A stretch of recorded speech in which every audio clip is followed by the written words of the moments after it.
El próximo en exponer es Alejandro Abaca, es el profesor titular de nuestra cátedra, ¿no? De la despliegue de la forma, que se da en la FADU, Universidad de Buenos Aires, y también en la UNDAF, junto a las materias de metodología de la investigación proyectual también.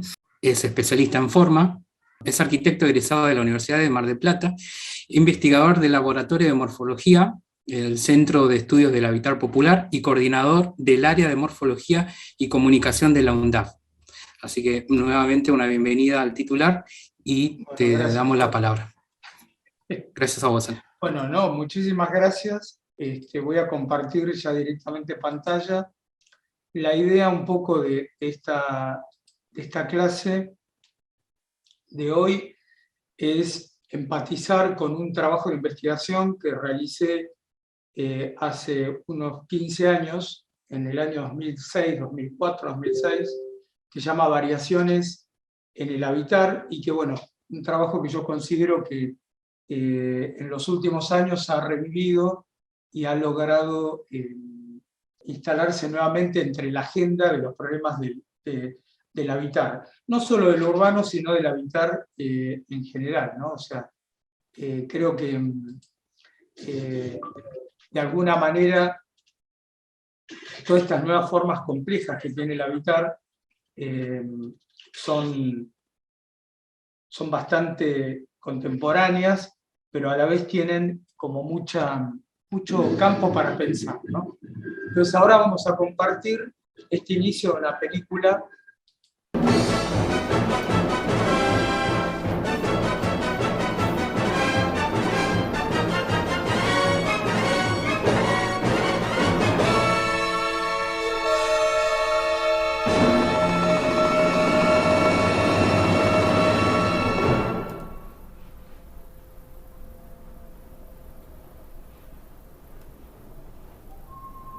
Bueno, acá lo que estamos viendo es el inicio de una película del año 1961.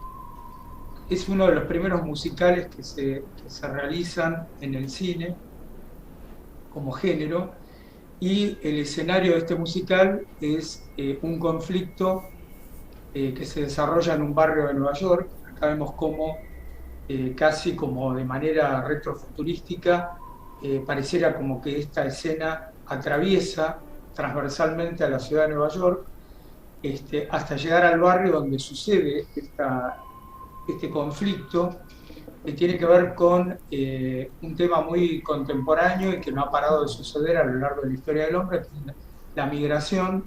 El conflicto es la xenofobia, cuando Nueva York, además de estar habitada por extranjeros en grandes cantidades y variaciones, en este barrio que estamos viendo ahora, aparece, es un barrio de inmigrantes latinos, particularmente puertorriqueños, que van a tener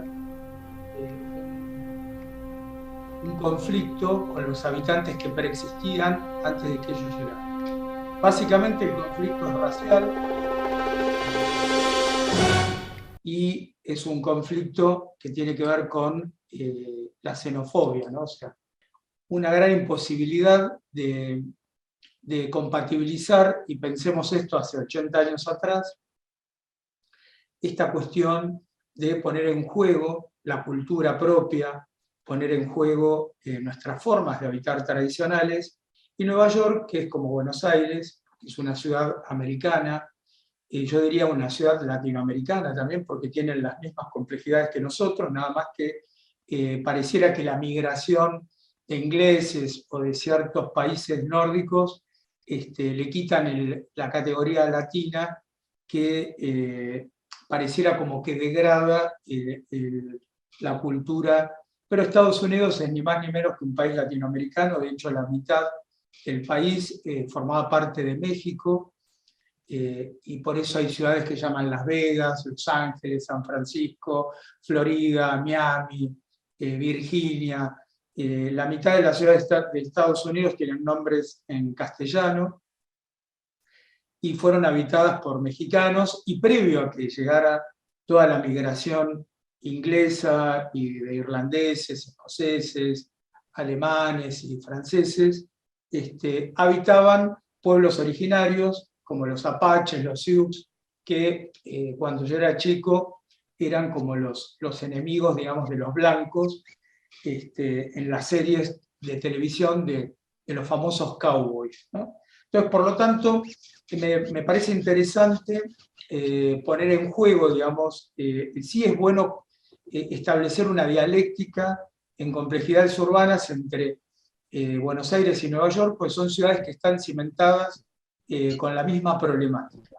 Quizás Estados Unidos, por estar en el norte, tuvo un destino distinto. Nosotros, estando en el sur, nos ha ido bastante bien. También fuimos objeto de disputa de la cultura inglesa. De hecho, tenemos las Islas Malvinas, que están en manos de la corona británica. Por lo tanto, no es tan descabellado pensar todo el continente americano como lo pensaba Rodolfo Kusch, como lo americano como una cuestión general y lo latinoamericano como un detalle de esa particularidad, ¿no? Porque, por ejemplo, en Canadá se habla en francés, que es un idioma latino, y en inglés. Por lo tanto, yo consideraría que toda la América completa podría ser considerada hoy por hoy un espacio latinoamericano, sin equivocarme. Y en realidad, en el planeta Tierra habitamos todos. Como decía hoy Fernando, en la teoría del habitar de Roberto Doberti, que fue escrita hace más de 30 años, Doberti escribe como una especie de frase que tiene una especie de afirmación tautológica que dice, en la teoría del habitar, separa, digamos, el habitar humano y dice, habitamos todos, habitamos juntos y habitamos siempre. Y a mí me pareció interesante durante la pandemia reflexionar sobre estos problemas del habitar, sobre todo pensando que el habitamos todos, ya para que sean todos debería ser todos, ¿no? Utilizando en el lenguaje inclusivo, sino ya en la palabra todos quedaban un grupo bastante, no diría minoritario, sino un grupo bastante trascendente por fuera de esa totalidad, ¿no? Entonces, a mí se me ocurrió reformular con respeto y admiración que le tengo a Doberti, su teoría es decir, habitamos todos, habitamos juntos, habitamos siempre y habitamos en movimiento, ¿no? Porque el movimiento tiene que ver con esta cuestión que se emparenta con lo urbano, ¿no? Y los lugares del hábitat pueden ser la ciudad, lo rural, lo periurbano, y por eso el objeto de esta exposición se llama Variaciones en el hábitat, que en principio plantea una deriva entre la ciudad y lo urbano, la ciudad como la cuestión material, lo que está construido, la ciudad como ese cúmulo de geometrías que están planteadas en los trazados, en los loteos, en los ejes medianeros, en los topes de las alturas, en las formas, ¿no?, que plantea la calle, ¿no?, la disputa de la senda cebrada, las vías de los automóviles, como también el espacio de la vereda, el espacio cuadrado del árbol, el espacio para el tacho de basura, el espacio del estacionamiento, el cordón cuneta y las rampas para los discapacitados en las esquinas. Fíjense la cantidad de espacio disputado geométricamente y milimétricamente, ¿no? La bicisenda fue la última inserción en esta disputa por habitar de manera bidimensional, en 2 dimensiones, el espacio urbano. Y por arriba, como acabo de decir, lo urbano sería la práctica social, ¿no? Aquello que sucede de manera invariable y que sucede de una forma absolutamente inmanejable, ¿no? O sea, cada uno de nosotros tenemos una vida cotidiana, tenemos prácticas, tenemos acciones, trabajamos, almorzamos, cenamos, habitamos cada uno con sus formas culturales, y en conjunto conformamos una manera de empatizar con el tema urbano. Bueno, y siguiendo un poco con esta tónica, creo que en esta cuestión de la ciudad y lo urbano, claramente hay dos cuestiones que son diferenciadas, ¿no? En realidad tendemos a confundir y a creer que la ciudad y lo urbano es lo mismo, y yo desde hace unos 20 años empecé a pensar que lo urbano es una cuestión más general, más global, es una práctica globalizante que tiene que ver con la tridimensionalidad, ¿no? Por eso les pasamos en la primera clase el video de Planolandia que planteaba Carl Sagan, este mundo pensado en dos dimensiones, que tiene que ver con el mundo de la perspectiva, claramente, con esa perspectiva que genera una métrica en el piso, en este plano paradigmático que describía hoy, y que a veces ese plano se vuelve ortogonal, y ahí aparece la palabra ortogonal,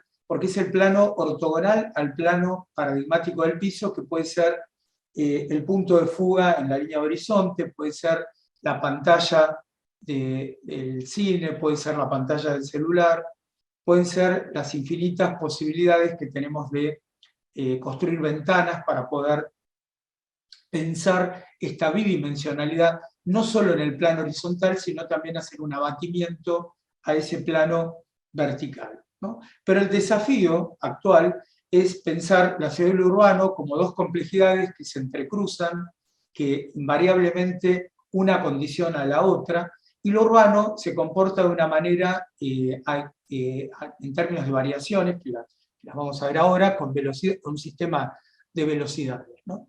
Entonces, esta cuestión de mirar, de poner todo sobre el sentido de la mirada, me pareció interesante este párrafo de Derrida que plantea que estamos acostumbrados a esta cultura visual de la mirada como un sistema preponderante por encima del resto de los sentidos, pero lo importante es que la mirada sucede no solo con el ojo, sino sucede con una comprensión, ¿no? Observo, me pregunto y percibo, ¿no? Observo esa realidad, observo mi entorno, observo mi contexto, me realizo una pregunta de manera instantánea y automáticamente genero un acto de percepción, ¿no? Entonces, esa triada, observo, me pregunto, percibo, es la que utiliza cualquier arquitecto en el momento de hacer un relevamiento, de interpretar un sitio urbano o de pasar a un registro gráfico combinado, tridimensional, de modelados o de dibujos o de fotografías, a lo que llamamos comúnmente proyecto. Pero Derrida dice que además los ojos no solo se utilizan para ver, sino también para llorar, ¿no? Entonces, mirar yo lo interpretaría como mirar, dibujar y leer, y ese mismo ojo también sirve para llorar y habitar. Y en el llorar aparece como un sentimiento de profundidad, ¿no? Esta cuestión que tiene que ver ya no con el percepto que realizo para comprender ese mundo, sino además que ese mundo, que tiene una gran falta, y que todos estamos de alguna manera habitando con alguna falta de algo, no existen las personas completas. De hecho, creo que la falta es lo que articula el deseo o las ganas de mejorar o de transformar esa realidad. Este llorar puede ser dramático, puede ser un llorar de emociones, pero puede ser un llorar por habitar estas desigualdades, ¿no? Entonces, quizás suena un poco dramático, suena, yo diría porteño, ¿por qué no? Que en Buenos Aires no solo dibujamos y leemos para mirar, sino que también lloramos. Y de hecho hay enormes cantidades de poemas como Oliverio Girondo, por ejemplo, que tiene un poema que se llama Llorar, Llorar a mares, llorar, y un poema muy interesante que habla del llanto, en este momento no me lo acuerdo de memoria, pero que es muy interesante, ¿no? Por lo tanto, toda esta cuestión espacial está atravesada por una cuestión temporal, ¿no? ¿Por qué? Porque estas variaciones, estas transformaciones, estos actos de la percepción, estos llantos, estos dibujos, estas lecturas suceden en un contexto de tiempo, ¿no? Entonces, me imagino esta escena, ¿no? Fui hasta el reloj de la pared, un reloj analógico, funciona a cuerda, y si no le doy cuerda, entiendo, lograré parar el tiempo, ¿no? Porque el tiempo, finalmente, es también una métrica. El reloj también, finalmente, es una métrica, un sistema de medición del tiempo, ¿no?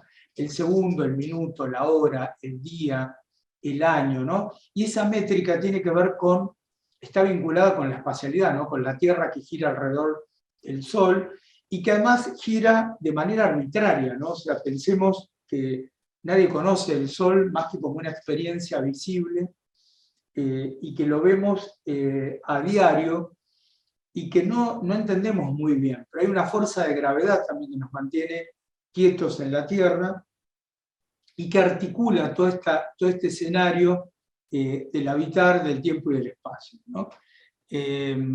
Por lo tanto, esta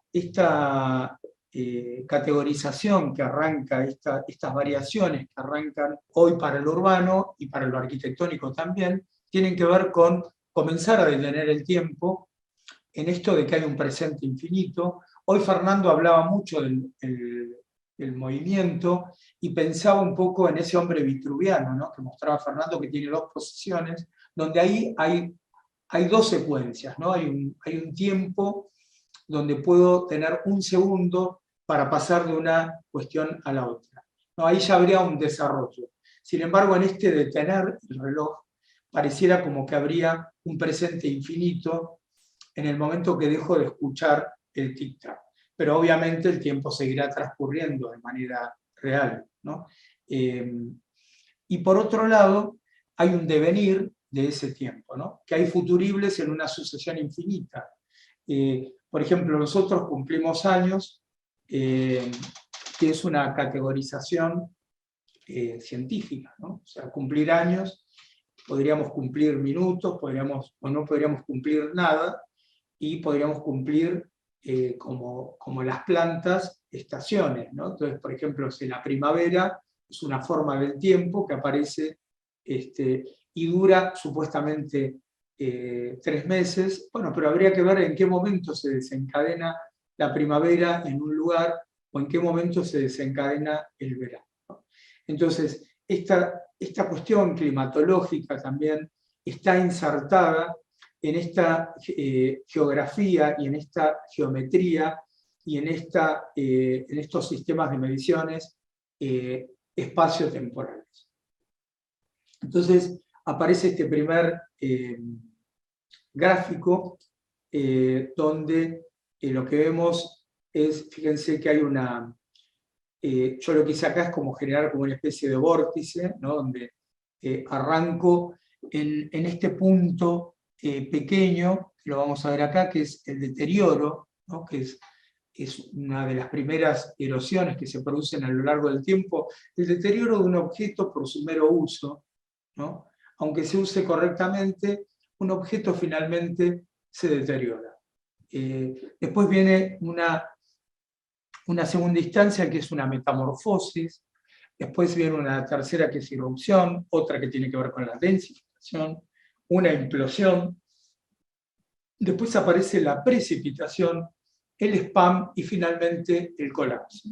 ¿Qué es lo que estamos esperando todos, ¿no? O sea, que en algún momento este colapso, que después lo vamos a ver, nos va a marcar que puede ser el colapso de la propia vida, cuando uno muere, digamos, bueno, desapareciste de toda esta problemática urbana, ya no vas a ser un problema y lo vas a padecer.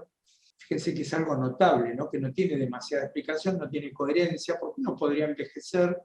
Lo digo yo porque, por ejemplo, ha pasado el tiempo a lo largo de mi vida y cuando uno se despierta, no se piensa en términos de años, sino que pensás en términos de historicidad, ¿no? O sea, hay algo del orden que tiene que ver con la cantidad de veces que yo debo haber ido a desayunar, a preparar un mate, a lavar un plato, que se constituye como un bagaje experimental contra aquel que comienza a lavar un plato por primera vez en su vida o que comienza a hacerse un desayuno por primera vez en su vida, ¿no? Entonces, esas repeticiones producen una cierta experticia, un cierto gusto y un cierto hábito que tiene que ver obviamente con el habitar y cierto vínculo con nuestras geografías, con nuestra ciudad, con nuestra urbanidad, y con esa energía es que transitamos y fluimos por nuestras ciudades, ¿no? Entonces, bueno, acá están desarrolladas estas categorías, marcadas de manera lineal. Fíjense que las palabras tienen que ver todas con sistemas de transformación, pero que están vinculadas con la velocidad. Ya lo vamos a ver. Bueno, arrancamos por el deterioro, que creo que el deterioro tiene que ver con esa constante transformación. El deterioro tiene que ver con pensar de qué manera nosotros podemos vincularnos con ese día a día, ¿no? El cotidiano. Entonces acá vemos, no sé, un muro que pierde su revoque, o un muro que fue despojado de su revoque como un gesto, yo diría, estético, ¿no? Fíjense que a la derecha hay un muro que el estuco está quemado, arenado, y se cayó de manera cotidiana, y en el otro se ha contratado un albañil para picar una pared y poner en evidencia la historicidad de ese muro y como descarnarla, ¿no? Es algo así como, digamos, como la cultura actual, ¿no? De querer mostrar las costillas, o esa vocación de mostrar algunas partes del cuerpo que no son visibles, ¿no? Que creo que tienen que ver con esta contemporaneidad y esta insoportable sensación de habitar el propio cuerpo, que tienen algunas personas en particular, y que entonces para habitar ese cuerpo tienen que decorarlo, tatuarlo, agraviarlo con piercing, tatuajes, maquillajes, vestirlo, bueno, teñirlo, pintarlo, decorarlo. Bueno, hay toda una serie de proposiciones. Ir al gimnasio, ¿no? Inflarlo, desarrollarlo, engordarlo o enflaquecerlo hasta morir, o acelerarlo, intoxicarlo. O sea, hay toda una serie de cuestiones que podemos hacer sobre nuestro propio cuerpo hasta que este cuerpo de alguna manera colapse. Bueno, todas esas actitudes que tenemos en esa relación con nuestra corporalidad son literalmente consecuentes en la forma de habitar nuestro espacio, ¿no? Entonces, hay una cierta, habíamos visto en el paradigma indiciario, un cierto análisis urbano realizado a través de toda esta sintomatología médica, y que también en la arquitectura son denominadas patologías de la construcción, ¿no? Entonces, si los hongos son colonias que habitan en, no sé, en los cuerpos de las personas, también hay hongos en las paredes. Si, bueno, no me quiero explayar, pero es como esta cuestión, ¿no? Pero también ese deterioro puede ser seguido por una idea de metamorfosis, ¿no? Quizás no quiero, a la manera de una decoración o a la manera de una remanifestación de ese lugar que habito, por ejemplo, puede aparecer, como en el caso de esta fachada, que la fachada separa este mundo privado del mundo exterior, tiene una cara que construye espacio público, pero que también encubre y envuelve una interioridad en el habitar, ¿no? Entonces fíjense que esta fachada tiene la función de una piel, ¿no?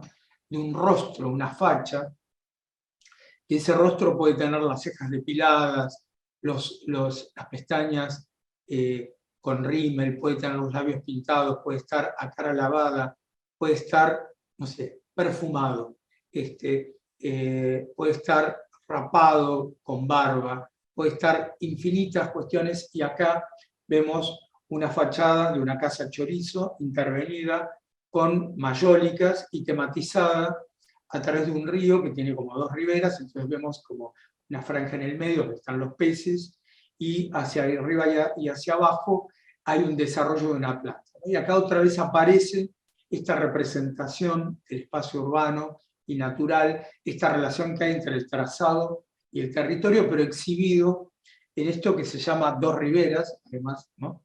Donde hay una fachada y una pequeña vereda, ¿no?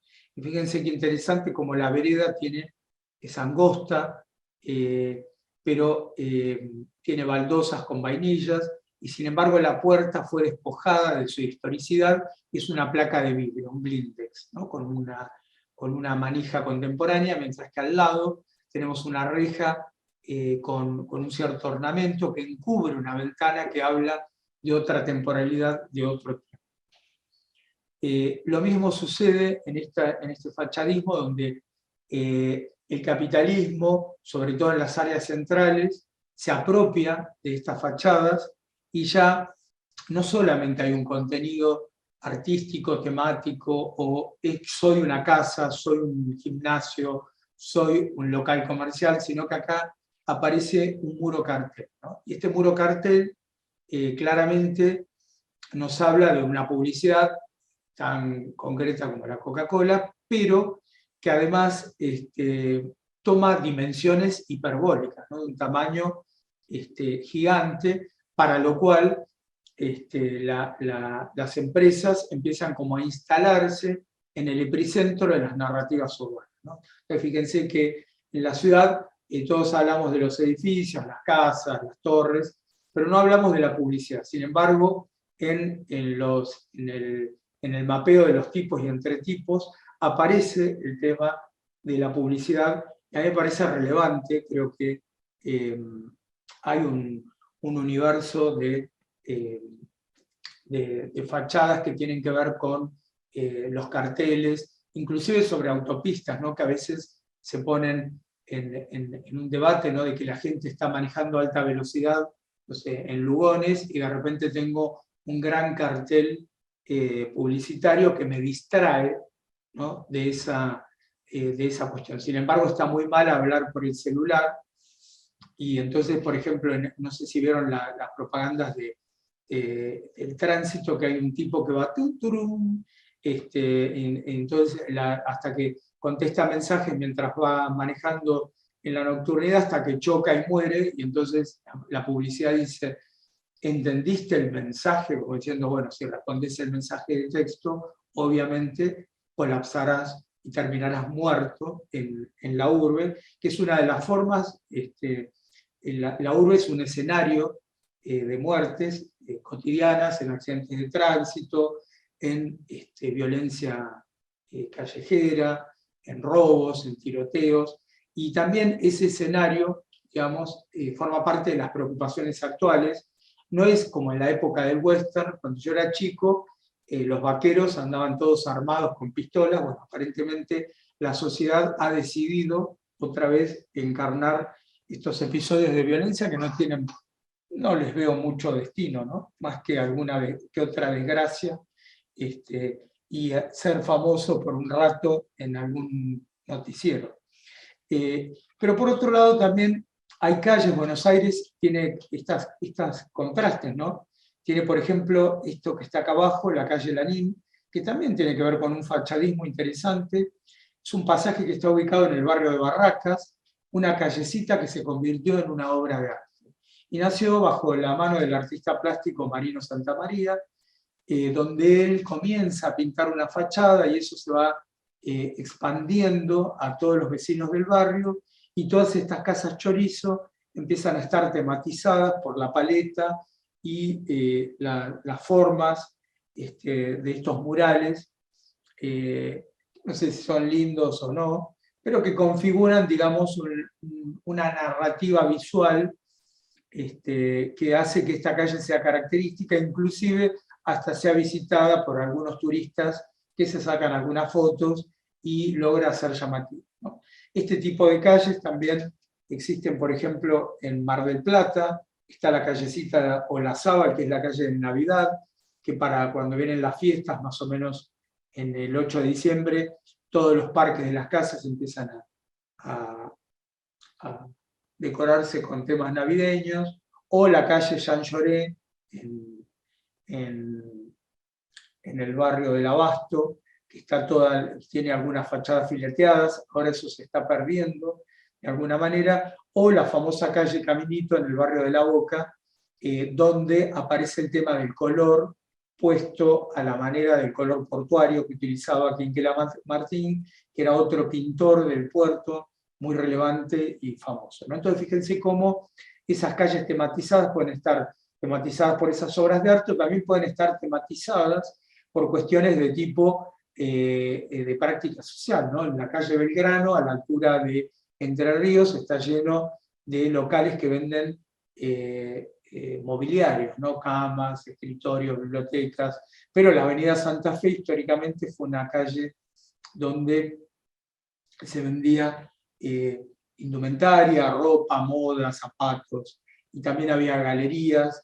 ¿no? Por lo tanto, no era solamente la calle, sino que también había un fenómeno muy interesante a recuperar, que era la galería metida en el lote, donde había toda una serie de locales, y las galerías tenían temáticas, ¿no? Que en general al fondo tenían bares o confiterías, y en ese interín, que era como un foco de tensión, uno recorría la galería, y por ejemplo una galería interesante que podemos recordar es la galería Bond Street, donde es una galería donde están todos los tatuadores, donde se venden toda la ropa de color negro, con todo ese estilo gótico, y donde se vende el esmalte de uña negro, y toda esta cultura, digamos, que tiene que ver con lo gótico, pero lo que quiero simbolizar es cómo estas narrativas del lenguaje no obedecen a una cultura en particular, no es que esto representa la totalidad, sino que esto aparece como si fueran detalles dentro de la hegemonía del urbano, ¿no? O sea, lo urbano tiene que ver con la generalización, con lo masivo, y estas cuestiones dan detalles particulares que le quitan la asfixia y lo alienante que tiene lo urbano, ¿no? Lo urbano tiene que ver con el anonimato, básicamente. Bueno, continuado a esto, en este fachadismo también podemos ver en el área que estamos abordando estas fachadas de edificios que uno del lado del otro completan y generan como una especie de pieza que tiene que ver con la manzana, que a veces esa piel, esa fachada es vidriada, a veces es histórica, a veces está llena de texturas y espesores porque tiene que ver con distintos momentos, y hay como una especie de narrativa, de película intertemporal, donde en un lote y en otro pueden convivir edificios de distintos tiempos, ¿no?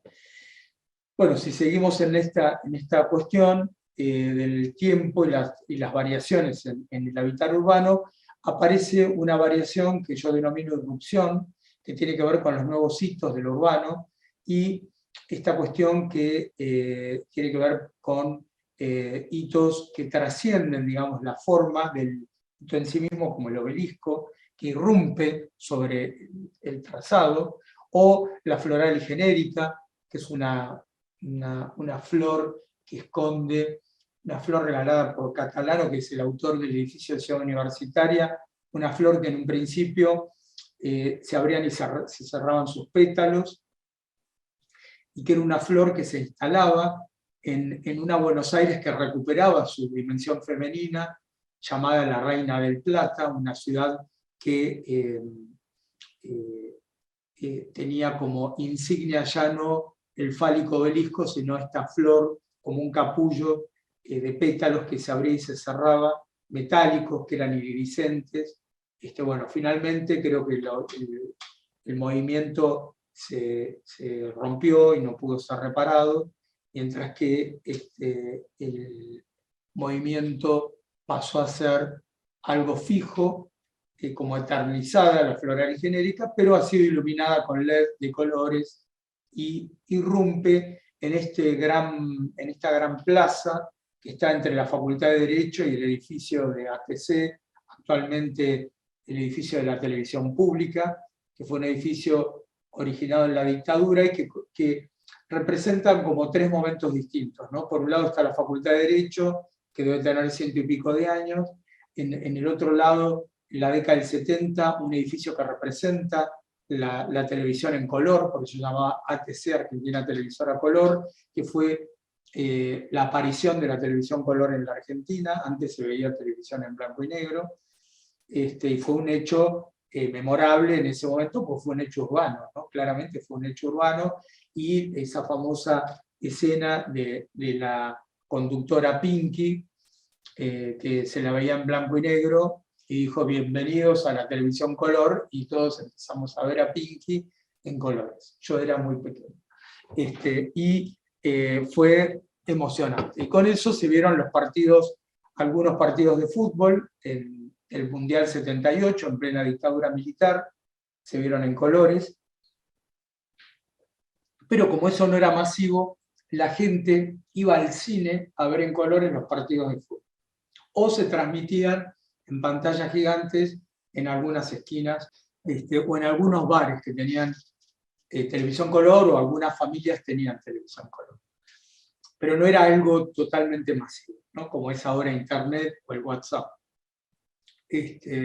Pero formó parte de ese ritual, ¿no? Y por otro lado, en el medio, que era esta floral y genérica, que tiene que ver más con este universo contemporáneo de representaciones, que también va hilado con el Puente de la Mujer, este puente de Catalano, que está atravesando uno de los diques de Puerto Madero, que también es un dique antiguo, un dique que se construyó ganando territorio al río, y que las generaciones actuales, inclusive la mía, hemos naturalizado como que Buenos Aires era una costa que estaba por detrás de Puerto Madero. Sin embargo, la costa del río estaba frente a apenas 30, 40 metros de las recobas que fuimos a recorrer el otro día, ¿no?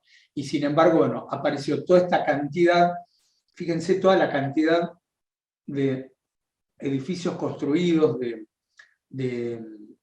distintas épocas, está hasta la fragata Sarmiento, o sea, hay todo un habitar impresionante, como si esto fuera milenario, en realidad tiene 100 y pico de años.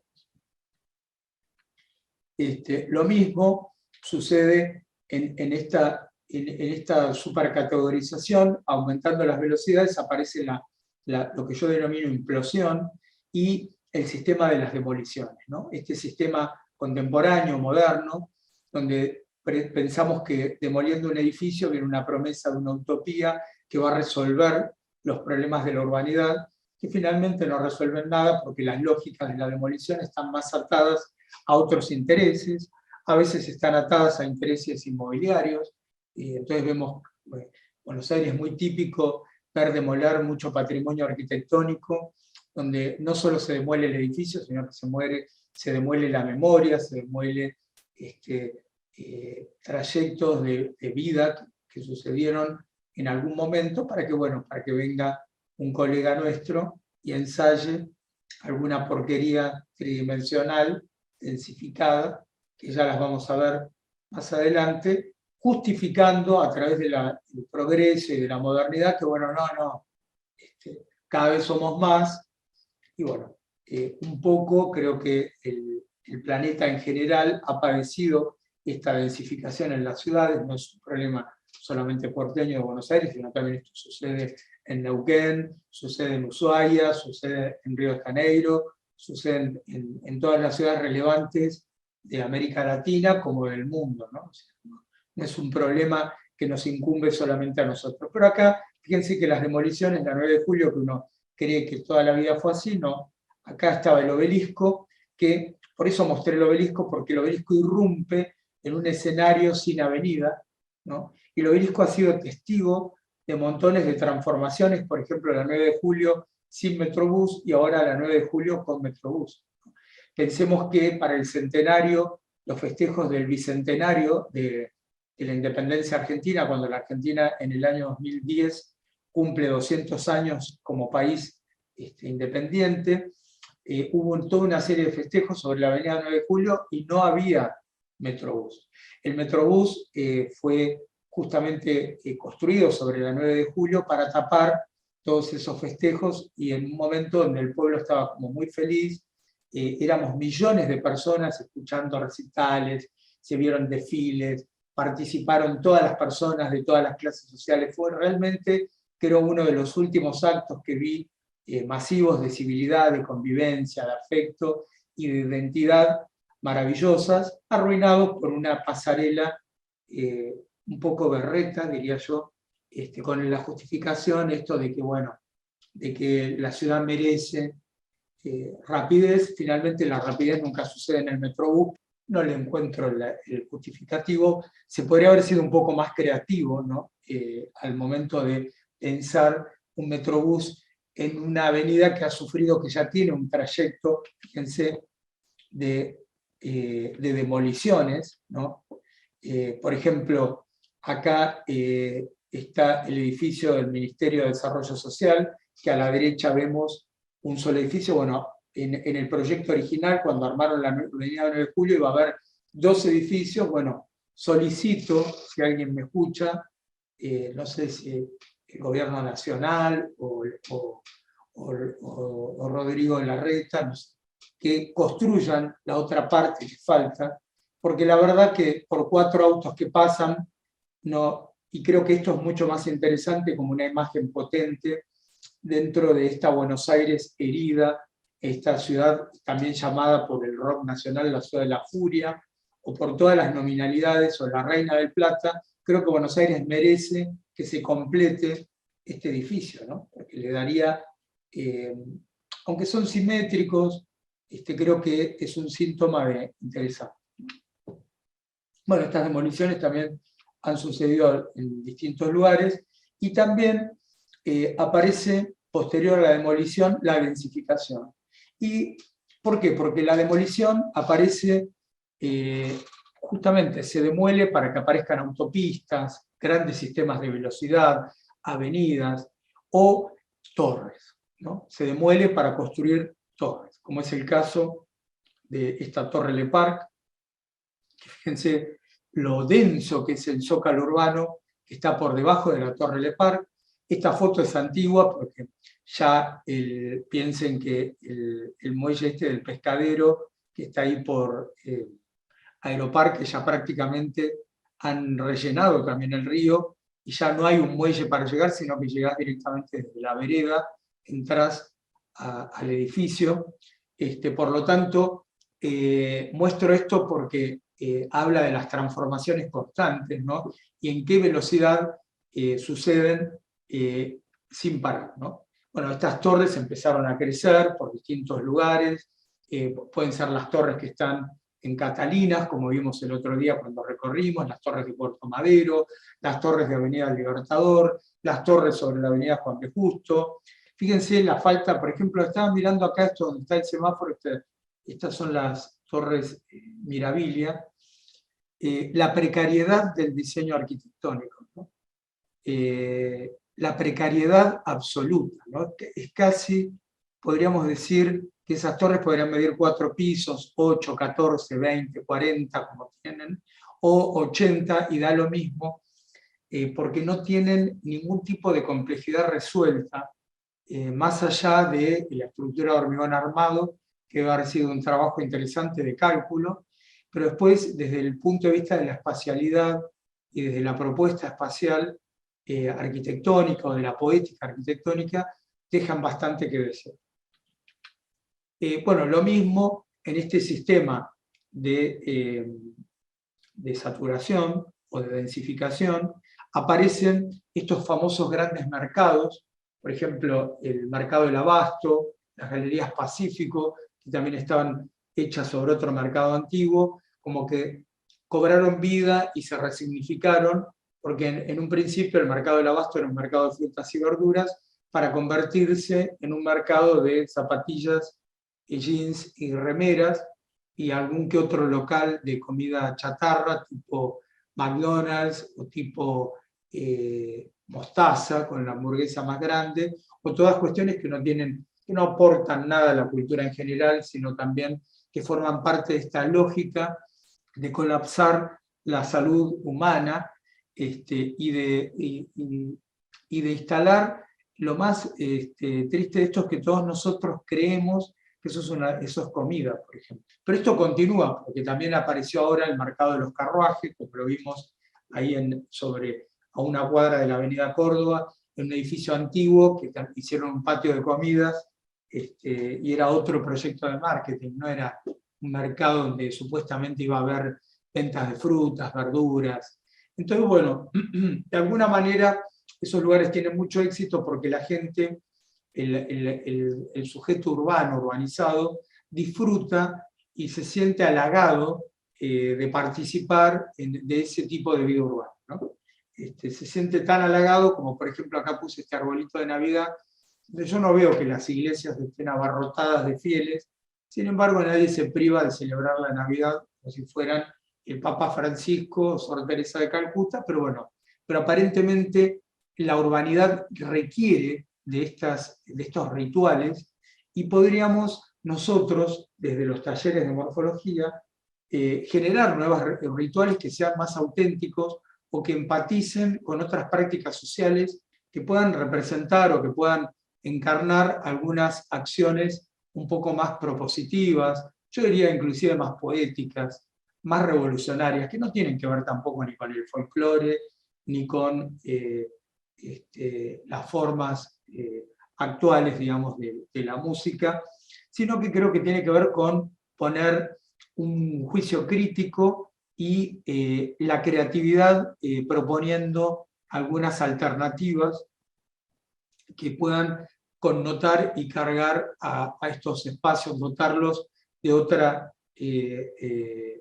de otras prácticas que no sean tan alienantes, ¿no?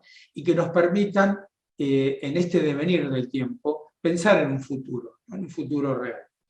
Este tema de la saturación también tiene que ver con la velocidad. Fíjense qué interesante, ¿no?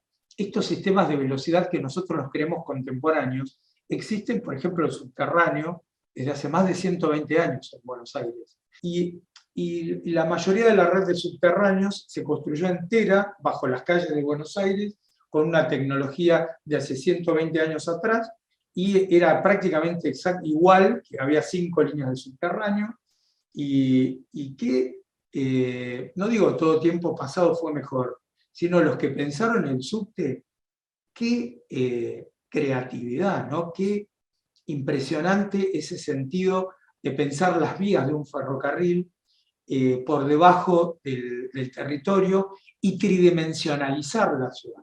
Fue un desafío al plano bidimensional, ¿no? Emocionante desafío. La otra categorización tiene que ver con el spam, que tiene más que ver con la virtualidad, ¿no? Donde acá la velocidad ya es en términos actuales, ¿no? Entonces, y es un spam que invade los correos electrónicos, la publicidad de los videos de YouTube, las publicidades callejeras. El spam son los piquetes, los actos que irrumpen en las calles, rompiendo la estructura urbana, ¿no? El spam puede ser también una expresión artística que irrumpa, como por ejemplo, me acuerdo en un congreso internacional latinoamericano, no sé si se acuerdan que en Gualeguaychú había una disputa con una papelera y una chica que después se hizo famosa, que no recuerdo su nombre, entró con un cartel pidiendo que se resolviera el tema de las papeleras en el río Uruguay, unas papeleras que se habían instalado en Uruguay, y ella entró vestida como de una comparsa y generó, se viralizó también. Las viralizaciones tienen que ver con este spam. El spam es cuando a una mujer que recibe violencia de género por algún familiar o su marido o alguien, no importa quién, le hacen una perimetral, ¿no? Entonces ahí sucede un spam. Bueno, el spam también, como hablábamos, tiene que ver con la publicidad, pero también hay momentos donde irrumpen cuestiones que tienen que ver con atentados o con incendios o con cuestiones que tienen que ver con gravedades urbanas como derrumbes, explosiones, no sé, un edificio que se cayó acá en la calle Mitre porque explotó el gas y se cayó el edificio entero y murieron no sé qué cantidades de personas, o incendios, por ejemplo, el otro día vi una noticia donde en Avellaneda se incendiaron unas fábricas que tenían el tamaño de una manzana. Bueno, todo eso generó una variación y un colapso dentro de un barrio completo porque se cortó la luz, van cantidades de bomberos, voluntarios, o por ejemplo en Iron Mountain, acá en Cava, que se incendiaron unos galpones que estaban llenos de papeles de empresas que eran evasoras de impuestos. Bueno, mandaron a quemar esos lugares, que los quemaron estratégicamente, como dice el informe post-incendio, pero lo más trágico de eso que fue que cuando los bomberos fueron a apagar, murieron 12 bomberos aplastados por un muro. Entonces, el incendio no es solamente el episodio de hay un objeto arquitectónico ardiendo, hay un evento urbano que me impide cruzar por esa calle porque está ocupada por bomberos, sino que además también tiene que ver con los trayectos donde colapsan vidas humanas. O un atentado terrorista como fue el de las Torres Gemelas en Nueva York, pero también los 2 atentados terroristas que vivimos en Buenos Aires, como fue el de la Embajada de Israel en Retiro y el de la AMIA en el barrio de Once. Bueno, también las inundaciones, ¿no? Fíjense que Buenos Aires es una ciudad que ha estado atravesada por distintos episodios, sobre todo los que vivían en Belgrano, en Palermo, en Núñez, donde está la cuenca del Arroyo Vega, el Arroyo Medrano, el Maldonado, ¿no? El Sildañez, que también era otro arroyo que generó muchas inundaciones, y acá hay fotos reales de los episodios de las inundaciones en Buenos Aires, y acá tenemos unos dibujos que hizo Pancho Ladrón de Guevara respecto de las inundaciones sobre la avenida Juan de Justo. También otra cuestión interesante dentro de las variaciones del hábitat son las precipitaciones, ¿no? Esas precipitaciones que no solo generan lluvias, sino que también generan granizo. Para cerrar un poco toda esta reflexión, estas variaciones en el hábitat están dirigidas a darle un cierto tinte del impacto que generan sobre los lugares que habitamos determinadas condiciones que las vivimos con absoluta naturalidad, ¿no? Entonces habría que repensar la tridimensionalidad del espacio urbano con un poco más de generosidad, con un poco más de poética, e incluir las variables como que, bueno, que una ciudad no está apoyada sobre un territorio artificial, sino que la ciudad está ni más ni menos que imbricada y plegada sobre el espacio natural que nos contiene a todos, que es el planeta Tierra. Así que bueno, con esto doy por terminada mi intervención. Muchas gracias.